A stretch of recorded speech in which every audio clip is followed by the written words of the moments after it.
오늘 우리가 읽을 세 번째 말씀은 요한복음 14장 21절에서 24절 말씀입니다. 오늘 우리가 읽을 세 번째 말씀은 요한복음 14장 21절에서 24절 말씀입니다. 신약성경 172페이지입니다. 나의 계명을 지키는 자라야 나를 사랑하는 자니 나를 사랑하는 자는 내 아버지께 사랑을 받을 것이요 나도 그를 사랑하여 그에게 나를 나타내리라. 가려진 아닌 유다가 이르되 주여 어찌하여 자기를 우리에게 나타내시고 세상에는 아니하려 하시나이까.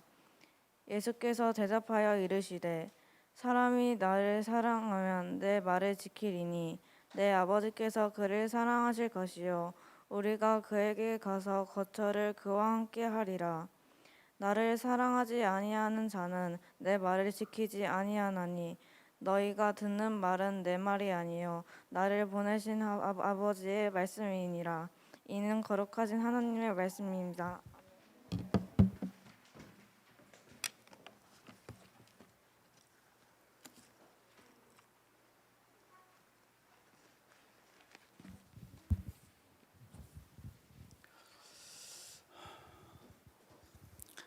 우리 2022년 우리 6월 둘째 주 우리 삼위일체 주일에 나오신 우리 꿈터 공동체 성도 여러분들을 환영하고 축복합니다.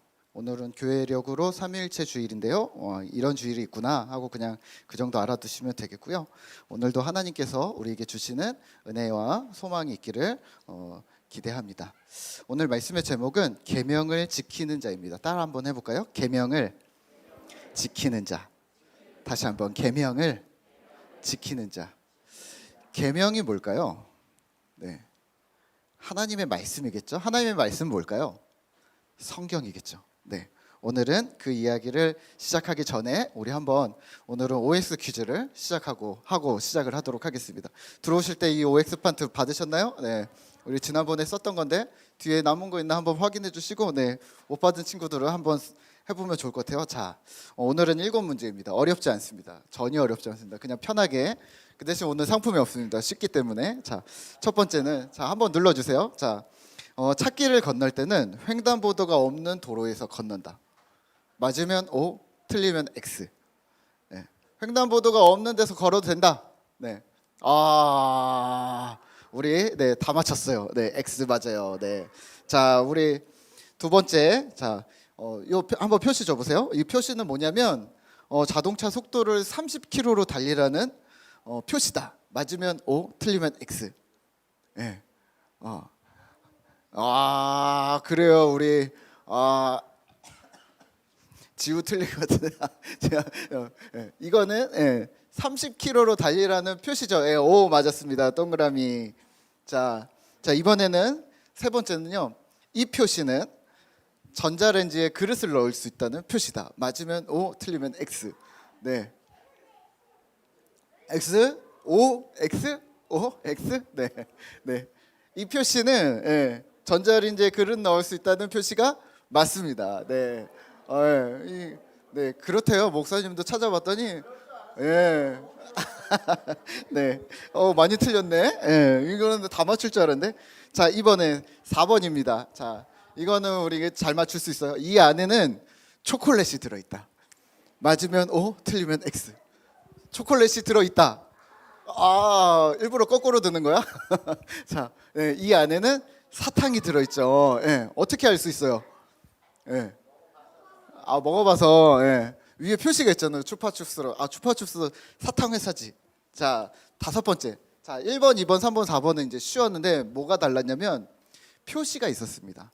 이 표시, 횡단보도라는 표시 혹은 앞에 라벨 표시가 있어서 우리가 확인할 수 있었는데, 자, 이번엔 어렵습니다. 표시가 없습니다. 이 사람은 축구를 잘한다. 맞으면 O, 틀리면 X. 어려워. 맞아요. 어떻게 알았어? 자, 이분은 축구를 잘합니다. 이분은 감독이긴 한데 옛날로 말하면 차범근 선수인데요. 차범근 감독인데 우리 지금 말로 말하면 손흥민 선수 정도라고 볼 수 있나? 모르겠네. 그 정도라고 이야기를 하는 것 같아요. 네, 축구를 해서 아무 표시가 없는데 어떻게 알았어요? 찍었어요? 축구를 뒤에 잔디가 있어요? 자, 이번엔 조금 더 어려워요. 자, 눌러주세요. 이 두 사람의 나이의 합은 27살이다. 맞으면 O, 틀리면 X. 자, 맞아요, 틀려요? X? 맞아요? O? 자, 3명 빼고 2명. 자, 하여튼 나와 있는 사람의 나이 합을 합치면 27살이다. 맞아요, 틀려요? X, O? X입니다. 13살, 12살. 그쵸? 그러니까 13살, 12살 그래서 25살 25살입니다. 예, 아무 표시가 없는데 어떻게 알았어요? 아니까. 뒤통수를 봤는데 누군지 알아요? 누군지 알아요? 아니 아무런 여기 글씨가 없는데도 알 수가 있어요? 대단한 것 같아요. 자, 그다음에 마지막. 자, 이 사람은 믿음이 좋다. 믿음이 좋다. O, X. 이 사람은 믿음이 좋다. O 아니면 X. 어때요? 아니 잘생겼다 말고. 예. 그래요. 네. 자, 이번에 답은 세모입니다. 그래서 이렇게 하면 안 되고 이렇게 해야 됩니다. 왜냐면 표시가 없어도 아는 게 있고 표시가 없어서 아예 알 수 없는 것들이 있어요. 그렇죠? 예, 이분이 누구예요? 예, 우리 찬호 삼촌인데, 예, 맞아요. 예, 이거는 누구만 대답할 수 있냐면 본인이나 아니면 하나님만 대답할 수 있을 것 같아요. 우리가 아까처럼 우리 친구들이 나이가 몇인지 이런 거는 우리가 누군지만 알면은 금방 알 수가 있는데 우리가 이렇게 이 사람 믿음이 좋은지 혹은 이 사람이 어떤 능력을 가지고 있는지는 사실은 우리가 대화도 해봐야 되고 어떻게 살고 있는지도 봐야 되고 여러 가지를 꼼꼼히 봐야지만 알 수가 있습니다. 예, 꼼꼼히 봐야 되는 어떤 표시가 없지만 어떤 기준이 있는 거죠. 자, 오늘 우리가 정확한 표시가 있다면 이 사람이 예수님을 열심히 믿는지 예수님이 열심히 안 믿는지 뭐 이런 걸 알 수가 있는데 그런 표시가 없는 거잖아요. 오늘 우리가 읽은 요한복음에서는 그 표시가 있다고 이야기를 합니다. 모든 사람에게 그러한 표시가 있다고 이야기를 합니다. 그리고 그 표시는 뭐냐면 하나님의 말씀을 지키는 것이 표시라고 합니다. 이게 딱 글씨처럼 뭐 X, O 아니면 뭐 추파춥스 이렇게 글씨로 정확하게 딱 있으면 좋은데 사람에게는 그런 표시는 없지만 표식이 있다는 거죠. 하나님의 말씀을 지키는가 지키지 않는가를 보면 그 사람한테 믿음이 있는가 믿음이 없는가를 확인할 수 있다고 이야기를 오늘 요한복음에서는 하고 있습니다. 자, 오늘 요한복음 말씀은 우리가 조금 미리 좀 알아두고 시작하면 좋을 부분들이 있는데요. 요한복음은 신약 성경에서 거의 마지막에 쓰여진 성경입니다. 신약 성경 대부분이 AD 50년에서 60년, 65년 사이에 다 쓰여졌어요. 그래서 그 정도라면 오늘 우리가 읽은 요한복음 그리고 또 요한일서, 요한계시록 이러한 책들은 한 20년 정도가 지난 후에 쓰여졌다고 보시면 좋을 것 같습니다. 그러니까 AD 65년쯤에 우리가 누가복음이랑 사도신경이 쓰여졌다고 보는 거예요. 그러면 사도신경에 보면 여러 가지 일들이 많았어요. 성령이 임하시고 교회가 일어나고 막 이런 기적들이 일어나고 교회가 핍박을 당하고 이런 일들이 있었는데 이게 언제 썼냐면 65년에. 그럼 그 일들은 언제 있었던 거예요? 65년 이전에 있었던 거겠죠. 그래서 누가 사도가 이런 일들이 있었어 하고서 막 글을 써서 책을 딱 냈더니 65년이었던 거죠. 그리고 그로부터 20년에서 30년 정도가 지난 AD 90년 즈음에 다시 복음을 정리하고 정립해야 할 필요성이 있었던 듯 싶습니다. 그래서 예수님을 직접 경험하고 그리고 또 초대교회 시대를 온전히 다 경험했던 특별한 사람이었던 사도 요한이라는 사람이 복음서와 요한복음과 세 개의 편지 요한일서, 2서, 3서와 그리고 요한계시록, 예언서를 기록을 합니다. 이게 마지막 성경이 기록된 시점이었습니다. 그래서 목사님이 한번 말씀드렸죠.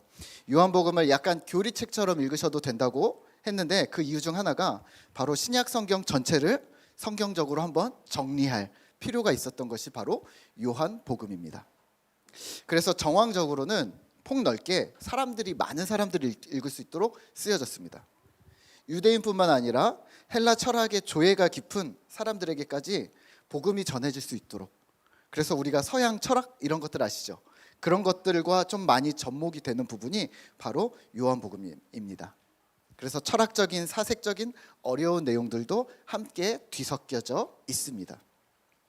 또 교리적으로는 초대교회를 휩쓸은 성령, 이 성령이 무엇이냐, 이것을 설명해낼 수 있는 사람이 없었던 거죠. 그래서 성령이 무엇인가를 명확히 해야 했습니다. 그래서 사도 요한은 예수님의 고별 설교를 통해서 13장부터 18장까지 17장까지 계속해서 예수님의 마지막 설교를 적으면서 무엇을 했냐면, 예수님의 고별 설교를 통해 초대교회에 역사했던 성령이 과연 무엇인가, 그리고 누구신가, 누구냐면 오늘 우리가 읽은 14장에 예수님의 고별 설교를 통해서 예수님이 보내신 보혜사가 바로 성령이었고, 그가 하나님이셨고 예수님 자신이었음을 요한복음을 통해서 세밀히 논증을 하고 있습니다. 오늘 우리가 읽은 요한복음 14장을 읽었거든요. 14장은 예수님 십자가 직전의 고별 설교, 그리고 마가 다락방에서 마지막 만찬을 하시는 장면이셨습니다. 그 내용은 매우 우리가 주목할 만합니다. 14장 앞 초반부를 보면 예수님이 하나님 자신임을 언급하고 있습니다. 9절, 10절, 11절인데요. 나를 본 자는 하나님 아버지를 보았다. 내가 아버지 안에 거하고 아버지가 내 안에 계시다. 이렇게 이야기를 하고 있습니다. 그리고 20절부터는 우리 내가 아버지 안에 거하고 이렇게 얘기를 하는데, 성령이 오셨는데 바로 16절에서 31절까지는 이 성령은 하나님께서 보내셨다라고 예수님의 입을 통해서 말하고 있습니다. 그리고 오늘 우리가 읽은 요한복음 14장 21절에서 23절까지의 말씀은 하나님의 계명을, 주의 계명을, 말씀을 지키라는 명령을 성령과 함께 얘기를 하시는데요. 성령에 대해서 이야기를 하면서 말씀을 지키라고 얘기하시는데, 그 이유는 성령이 바로 하나님임을, 그러니까 하나님이신 성령 하나님을 따라서 말씀을 행하라라고 명령하고 계신 것입니다. 그러면 우리가 한번 21절을 같이 한번 읽어보고 다시 한번 말씀을 좀 더 생각해 볼까요? 21절입니다. 같이 읽어볼까요? 나의 계명을 지키는 자라야 나를 사랑하는 자니, 나를 사랑하는 자는 내 아버지께 사랑을 받을 것이요 나도 그를 사랑하여 그에게 나를 나타내리라. 아멘. 주의 계명을 지키는 자는 어떤 사람일까요? 말씀을 지킨 자, 지키는 자. 단순히 성경을 배우는 사람일까요? 성경을 배우는 사람을 말하지는 않습니다. 단순히 성경책을 소중히 여기는 사람을 말하지도 않습니다. 입술로 주님을 하루에 수십 번 이상 사랑한다고 고백하거나 되뇌이는 것도 그것은 아닙니다. 계명 지킴은 뭐냐면 성경 말씀을 계속해서 행하는 거예요. 본문의 의미를 살면 꾸준히 멈추지 않고 끊임없이 말씀을 지켜 행한다는 뜻입니다. 집을 만들고 길을 만들고 없던 걸 만들고 이런 어떤 큰 과업으로 말씀을 지킨다는 걸 볼 수도 있지만, 어떤 가이드를 준다고 생각하시면 어떨까요? 마치 자동차를 운전하는 것과 같습니다. 오늘 오실 때 운전하고 오셨죠? 네. 운전하는 자동차 운전과 같습니다. 처음 운전할 때 이게 너무 힘들었어요. 뭐냐면 차선 안에 정중앙에 차를 놓는 게 너무 힘들었어요. 그래서 차가 달릴 때마다 양쪽 백미러를 보면서 내 차가 중간에 있는 게 맞나? 학원에서 그렇게 배웠거든요. 백미러를 보면, 선을 보면 이 차가 양쪽에 여백이 같으면 이 차가 중앙에 있어. 아, 그렇구나. 근데 달릴 때 백미러를 보려니까 앞을 봐야 되는데 백미러 보면서 중앙에 있는지 신경 쓰는데 너무 신경이 쓰이는 거야. 이거 중앙 맞나? 삐뚤어 가고 있는 거 아닌가? 막 이런 생각이 계속 드는. 그런데 지금은 어떻게 운전하세요? 다들 그러셨겠지만 차선 중앙에 있는 건 당연하고, 목적지를 어떻게 빨리 갈 것인가 이걸 고민하지 않으세요? 당연히 차가 중앙으로 가지 뭘 옆으로 가겠어? 이러면서 운전을 하시지 않으세요? 맞습니다. 말씀 지킴은 바로 이와 같습니다. 어렵다. 차선 안에 차를 중앙에 놓는 건 어려워, 너무 어려워 라고 하시고 계신다면 나는 아직 신앙의 초보입니다. 하지만 다행입니다. 왜냐하면 당신이 신자라는 반증이기 때문입니다. 그래도 운전하시잖아요. 성경 말씀을 지킴은 이런 면에서 참 제자, 참 신자의 여부를 가려줍니다. 두 가지를 기억하시는데요. 신자는 말씀이라는 차를 올라탄 것과 같습니다. 첫 번째는 많은 분들이 올라탔죠. 두 번째는 또 하나 차선 안에서 달리는 자입니다. 이걸 우리는 말씀을 지키는 자, 신자라고 부르는 겁니다. 만약에 아직 차를 탈까 말까 그러니까 말씀을 지킬까 말까 이걸 고민을 하고 있다면 나는 아직 신자는 아닙니다. 또 만약에 나는 차를 탔는데 나는 차 탔으니까 됐어 하고서 마음대로 차선도 이탈하고 중앙선도 침범하고 거꾸로 달렸다 유턴했다 막 마음대로 다니고 있다면 그 역시 신자가 아닐 수 있습니다. 실수라고 하기에는 너무 고의적이기 때문입니다. 차선을 달리다가 이렇게 삐끗 넘어갈 이탈을 할 수는 있죠. 약간 이탈을 하는 것과 역주행하고 마음대로 다니는 거 가로로 지르고 막 이렇게 하는 것과는 다릅니다. 그러니까 무조건 차를 탔다고 내가 신자라고 말할 수는 없는 것이죠. 다시 말하면 말씀을 지킨다는 것은 주의 계명을 신경 쓰고 있다는 것은 당신이 신자라는 증거입니다. 혹시 말씀에 대해서 아나무인인 사람이 있다면 그는 교인이든 아니든 신자가 아닐 가능성이 많습니다. 23절인데요. 제가 읽을까요? 예수께서 대답하여 이르시되 사람이 나를 사랑하면 내 말을 지키리니 내 아버지께서 그를 사랑하실 것이요 우리가 그에게 가서 거처를 그와 함께 하리라. 아멘. 주님을 사랑하는 자는 주의 계명을 지킵니다. 그리고 주님께서 그리고 하나님 아버지께서 그를 사랑하십니다. 23절에서는 조금 더 한술 더 떠서 내가 너와 거처를 함께 하겠다. 이 말은 무슨 말이냐면 그와 함께 하시겠다고 말씀하십니다. 반대로 24절은 이렇게 얘기합니다. 주님을 사랑하지 않는 자는 주의 말씀을 지키지 않는다. 그리고 이건 단순히 예수님의 말을 무시한 게 아니라 하나님 아버지의 말을 거절한 것이니까 너 책임져야 될 수도 있어. 이 이야기를 하고 있습니다. 하나님의 말씀을 거부하는 자는 두 가지일 수 있습니다. 첫 번째는 공개적으로 거부하거나 아니면 두 번째로는 착각하거나. 하나님의 말씀을 공개적으로 거부할 수 있습니다. 네, 신자는 아니겠죠. 하지만 문제는 두 번째, 말씀을 지키고 있다고 착각하는 겁니다. 오늘 요한복음이 바로 그런 부분이 되게 많습니다. 바리새인들과 유대 지도자들처럼 하나님을 사랑한다고 생각하면서 예수님 앞에 무릎 꿇지도 않고 삶의 주권을 하나님께 내어놓지도 않는 자들, 착각하는 자들입니다. 내가 하나님을 어떻게 사랑하는지 어떻게 알 수 있을까요? 그건 그 아들 예수 그리스도에 대한 태도에 달려 있습니다. 질문 하나 드릴까요? 하나님을 사랑하십니까? 하나님 사랑하십니까? 아멘. 하나님 사랑하는 사람의 특징은 여러 가지가 있는데 우리가 계속해서 점검하고 있는데요. 예배하는 자이거나 기도하는 자이거나 또 오늘처럼 말씀을 지켜 행하는 자들입니다.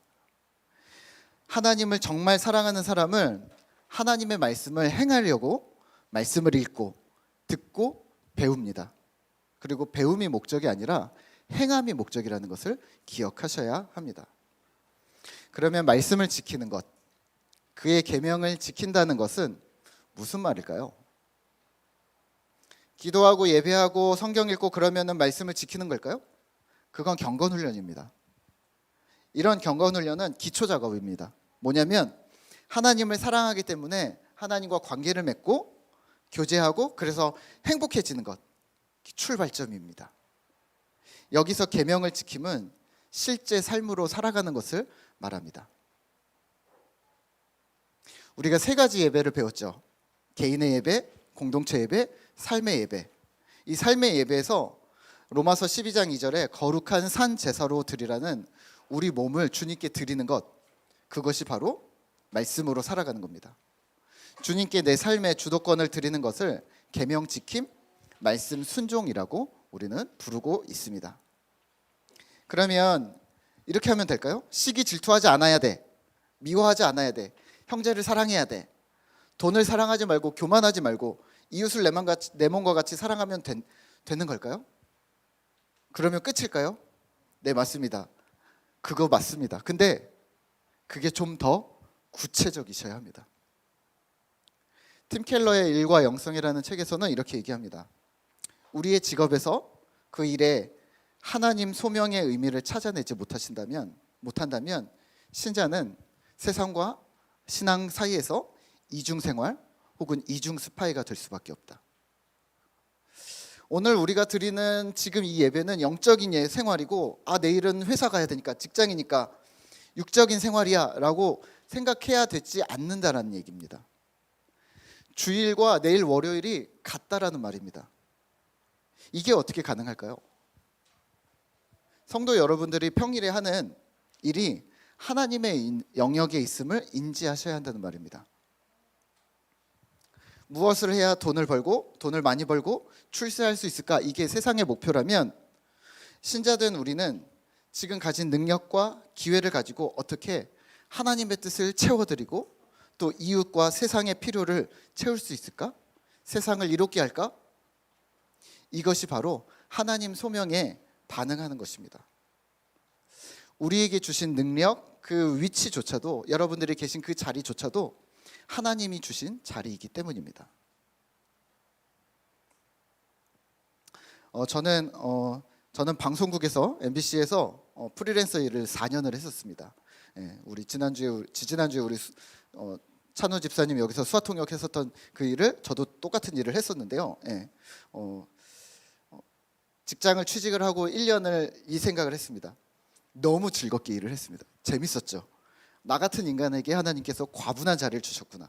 실력으로 보나 상황으로 보나 알고 있었습니다. 그래서 너무 감사하게 모든 게 감사하고 너무나 행복했습니다. 이야, 이럴 수가 있다니 막 엄청나게 기쁘고 1년이. 근데 2년이 되니까 힘든 거예요. 그 기쁘고 즐거웠던 게 힘이 든 거예요. 자랑은 하는데 근데 개인적으로는 이게 좀 힘드네 막 이 생각, 가고 싶지 않고 이런 생각. 좋은 직장에 편한 환경에 있으면서 감사가 점점 그쳤습니다. 그래서 기도했습니다. 하나님께서 나를 이곳에 보내주신 어떤 목적이 있지 않을까요? 복음 전파입니까? 방송국을 복음으로? 이거 엄청난 일인데요? 그래서 시작을 했습니다. 그때 제가 전도사였거든요. 전도사를 하면서 했는데 전도사가 이거 엄청난 일인데? 그래서 한마디라도 하지 않을까? 해야 되지 않을까? 그래서 2년이 지나면서 방송국 사람들을 만나기 시작했습니다. 사람들을 만나고 힘들어하는 사람들을 만나서 위로하고 구석구석에 그 돌아보아야 할 약자들이 있어요. 거기 어떤 회사든지 그렇잖아요. 계약직들 FD 1년이나 2년 계약직들, 그리고 경비 아저씨, 매점 아줌마, 분양실 사람들, 이런 사람들을 만나면서 여기 만나고 저기 만나고 식사하고 커피 마시면서 누구를 복음을 전해서 낚아야 되나 엄청나게 고민을 했습니다. 근데 친해지면서 보니까 친해질수록 이런 마음이 두 가지가 들더라고요. 하나는 조급함이 드는 거예요. 야, 이래서 언제 전해? 언제 교회로 데리고 와? 어떻게 해야지 이 사람을 확 잡아 끌지? 이런 생각이 드는 거예요. 전도를 해야 되는데 이거 언제 얘기해야 되지? 이 정도 친해졌으면 말해도 되지 않나? 여러 가지 생각이 드는 거예요. 그리고 또 하나는 절망이 생겼습니다. 그들의 삶을 알게 되면서 절망이 생겼는데요. 어떤 절망이었냐면 복음을 전할 틈이 없는 거예요. 방송국은 일요일에도 출근을 하거든요. TV가 일요일에도 나오잖아요. 일요일에도 출근을 하거든요. 그러니까 일요일에 출근하는 걸 뻔히 알면서 교회 나오라고 할 수가 없는 거예요. 사람이 양심이 있지. 출근하는 사람한테 교회 나오라고 할 수 있겠어요? 이 사람들의 회사 구조는 교회를 다닐 수 없는 구조였습니다. 그냥 나오라고 하면 나와야 되는. 그리고 대부분 더 높은 자리를 위해서 열심히 즐겁게 일을 하고 있었습니다. 왜냐하면 좋은 회사니까. 그걸 뭐라고 해요? 열심히 일하면 안 된다고, 그거보다 더 중요한 게 이렇게 얘기하겠어요? 아니죠. 잘하고 있다고 격려해야죠. 그 상황에다가 복음을 넣을 자리가 없다고 생각이 되었습니다. 너무 일이 행복한 사람들에게, 또 너무 바쁜 사람들에게 교회는 필요 없어 보였습니다. 결국에는 친해졌는데 제가 할 수 있는 일은 없었고요. 그래서 묵묵히 맡은 일을, 그냥 저의 일을 하는 수밖에 없었습니다. 근데요, 여기서 제가 놓친 게 뭘까요? 여러분들 회사에 복음 전하러 하나님이 거기에 보내셨다고 생각하시죠? 네, 저도 그렇게 반은 생각합니다. 근데 그것만 있을까요? 제가 뭘 놓친 걸까요? 그건 바로 그 일 속에 들어있는 하나님의 뜻, 일 자체에 내재된 하나님의 섭리를 간과했습니다. 무슨 말이냐면 우리가 하는 일은 단순히 먹고 살기 위한 의식주의 안정을 위해 하는 경제활동이 아니라 세상을 이롭게 하고 운용하시는 하나님의 경영의 부분이라는 말입니다. 다시 말하면 이런 거예요. 하나님 오늘도 우리에게 쌀밥을 주셔서 감사합니다 라고 기도하면 밥이 딱 나타나는 게 아니라 쌀밥을 주셔서 감사합니다라는 이 말 속에 이 뒤에는 뭐가 있냐면 이 쌀이 만들어지기 위해 1년 전에 농부가 논에 씨를 뿌리고 밭을 갈고 잡초를 뽑고 수확을 하고 거기에 하나님이 때때에 따라 햇빛을 내려주시고 비를 내려주셔서 잘 자라게 하신 이 모든 인간과 하나님의 합작을 통해서 오늘 이 자리에 쌀밥이 나온 이것을 하나님의 모든 섭리를 감사한다라는 의미이기도 하다라는 말입니다. 좀 더 와닿게 해볼까요? 오늘 이 예배 자리에 나오신 우리 성도님들이 하나님 우리를 이 예배 자리에 나오게 해주셔서 감사합니다라는 말세 감사 속에는 나를 이 자리에 보내주신, 나를 데려다준 버스 아저씨, 또 아침에 깨워준 엄마 아빠, 또 예배를 준비한 일주일 동안 준비한 목사님, 또 예배를 준비를 위해서 도와주신 집사님들, 또 여기에 장소를 또 제공해준 임대 사장님, 일주일간 관리를 해주신 청소 아줌마랑 관리 아저씨들, 이러한 것들로 인해서 내가 여기에 지금 예배를 드릴 수 있습니다. 그분들의 노고와 수고 모두를 하나님께 감사합니다 라는 섭리가 그 안에 들어가 있다는 말입니다. 그러니까 각자의 영역에서 최선을 다한 그 결과물을 오늘 우리가 감사라는 한마디 말로 하나님 앞에 드릴 수 있다는 거죠.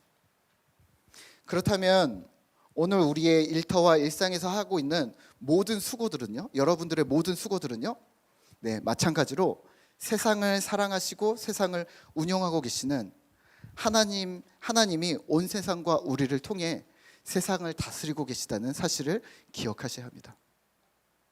거시적인 관점에서 그렇다면 여러분들의 일터는, 당신의 업무는 세상과 하나님을 향해 어떤 일을 하고 있습니까? 그러면 제가 저의 직장에서 제가 했었던 일은 뭐냐면 단순히 복음을 전하기 위해서 방송국을 간 게 아니라 세상의 소식을 수아라는 언어를 통해서 통역을 해서 소식을 전달하는 일이 저의 일이었던 거죠. 농아인들에게 어떻게 더 잘 이 내용을 전달할 수 있을까? 잘 이해시킬 수 있을까? 더 명확하게 메시지를 전할 수 있을까? 이거를 고민하고 노력하는 것이 저의 1차적인 업무인 동시에 맡은 영역에서의 하나님의 사역인 거죠. 저희 남자반 성경 공부에 여러 지체들이 있는데 그 중에 한 분은 뭐 하세요? 제가 직업을 뭐 하세요? 그랬더니 이 친구가 저는 밥솥을 만들어요 그러는 거예요. 밥솥을 만들어요. 근데 자세히 알아보니까 밥솥에 들어가는 이렇게 전자기기 회로를 만드는. 근데 얼마 전에 회사를 바꿨어요. 올해인가 작년인가. 형님 회사를 바꿨습니다. 그래서 무슨 일 하는데? 그랬더니 TV를 만듭니다. TV를 만들어? 이거 TV 만든다는 거야? 그랬더니 예, TV를 만듭니다. 근데 제가 못 알아들으니까 TV 뒤에 들어가는 판넬 무슨 회로를 뭐를 한다고 얘기하더라고요. 그래, TV를 만드는구나. 여러분들은 어떤 일들을 하고 계십니까? 같은 관점으로 버스를 운전하는 사람은 버스를 잘 운행하셔야 합니다. 청소를 하시는 분은 청소를 잘 하셔야 합니다. 음식을 만드시는 분은 어떻게 더 맛있게 음식을 할 것인가, 그러니까 대충 하라는 말이 아니라 그 일에 있어서 탁월하게 전문적으로 하시라는 말입니다. 공부를 하는 학생은 학업에, 운동을 하는 사람은 운동을, 가정을 돌보는 분은 가정을, 그림을 그리거나 노래를 부르거나 하는 분들은 역시 각자의 영역에서 최선을 다해야 한다는 말입니다. 하나님이 현재 세상에 관여하시고 운영 중이신 이 세상의 모든 영역에서 당신과 제가 바로 그 자리에서 하나님의 일을 감당하고 있다는 사실을 기억하셔야 합니다. 그게 바로 기초입니다. 팀 켈러는 이렇게 얘기합니다. 일상생활 중에 하는 바로 그 활동들이 바로 영적인 일이며 이 땅에 살아 움직이는 하나님과 우리를 이어주고 있다. 좀 더 나아가서는 좀 과격하게 이렇게 얘기하는데요. 일이 곧 바로 기도다라고 말하고 있습니다. 질문 하나 드릴까요? 그렇다면 우리가 주일에 하는 일과 주일에 드리는 예배와 기도 이런 것들과 나머지 평일에 하는 일들이 어떻게 과연 연결이 될 수가 있을까요? 어떻게 내일 월요일부터 토요일까지 하는 일들과 세상에서 하나님과 더불어 움직일 수 있을까요? 네, 첫 번째 안으로는 정체성입니다. 그리고 겉으로는 능숙함입니다. 안으로는 우리가 신자라는 사실을 잊지 마십시오. 개인의 예배, 공동체 예배를 하시면서 우리가 신자임을 잊지 마시라는 말입니다. 그러면서 겉으로 동시에 드러나는 일은 뭐냐면 능숙함, 전문성, 각자가 가진 달란트를 최대한 노력하고 능숙하게 사용하셔야 한다는 말입니다. 제가 고등학교 3학년 때 저뿐만 아니라 친구들이 같이 선교사가 되겠다고 헌신한 친구들이 좀 있었습니다. 수업이 고등학교 수업이 딱 끝나면 6시쯤에 끝나면 6시부터 저녁을 먹고 10시까지 자율학습을 하는데요. 매일 이런 고민을 했습니다. 내가 신학교를 갈 건데 성경을 읽을 것인가? 수능 공부, 대학 입시 공부를 할 것인가? 목사가 될 건데 무슨 선교사가 되고 목사가 될 건데 무슨 세상 공부가 왜 필요해? 라고 마음속에서 엄청 외쳤습니다. 나는 신자야. 막 이랬습니다. 하지만 30분 동안 잠깐 큐티하고 바로 공부했습니다. 그땐 그게 하나님 앞에 되게 죄책감을 느꼈거든요. 죄스러웠거든요. 하나님, 제가 결국에 현실에 굴복했습니다. 그냥 학교 공부를 할 수밖에 없습니다. 죄송합니다. 학교는 가야죠. 대학교는 가야죠. 이러고 공부를 했는데 죄책감이 엄청 들었는데 지금 돌아보면 제대로 한 게 맞습니다. 다행입니다. 학생에게는 공부가 하나님의 사역에 동참하는 일이었던 거죠. 혹시 주객이 전도되시면 안 됩니다. 일을 하다가 공부를 하다가 잘 되고 성과가 나니까 성공을 쫓아서 하나님을 버리시면 안 됩니다. 또는 일에 성과가 안 나서 남들은 잘하는 것 같은데 나는 잘 안 돼요. 패배감이 몰려들어서 또 일이 안 돼서 하나님을 버리시면 안 됩니다. 주객이 전도되었다는 말은 이겁니다. 일이 잘 되든 일이 안 되든 결국 하나님을 버렸다는 말입니다. 하나님을 버리시면 안 된다는 말입니다. 일이 안 되면 하나님 앞으로 나오십시오. 일이 잘 돼도 하나님 앞으로 나오셔야 합니다. 왜요? 우리가 신자이기 때문입니다. 그렇다고 이렇게 오버하시면 안 됩니다. 하나님, 저 하나님만 칠석같이 믿을 테니까 하나님 알아서 해주세요. 그러면서 공부를 안 합니다. 괜찮을까요? 하나님, 저에게 복음 전하라는 사명으로 저를 직장에 보내주셨으니까 그럼 저는 복음만 전하겠습니다. 일이 잘 풀리게 도와주십시오. 그러면서 업무를 안 합니다. 괜찮을까요? 나는 여기 있을 사람이 아니야. 이렇게 생각하시는가요?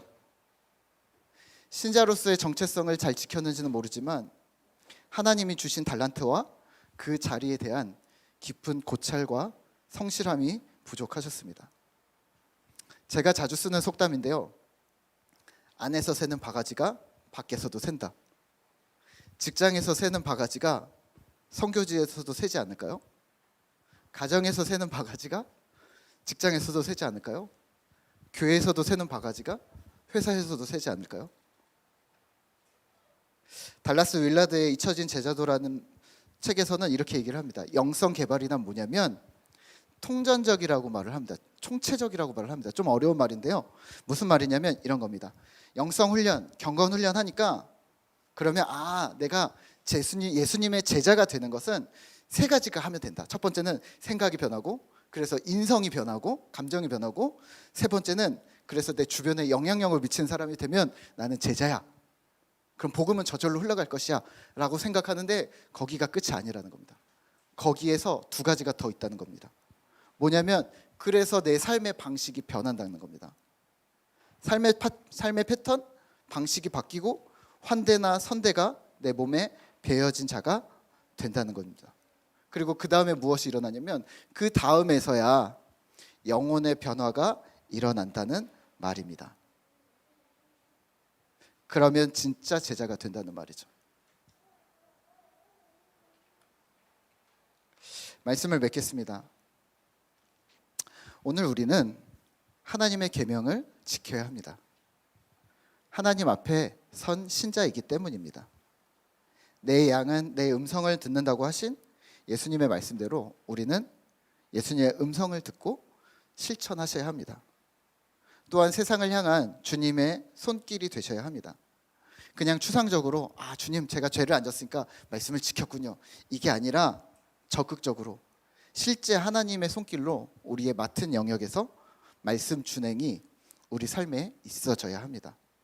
한 주간 하나님의 말씀을 우리의 삶에 실현하는 일, 그래서 주의 제자로 바르게 서는 일을 감당하는 우리 꿈터 공동체 되시기를 소망합니다.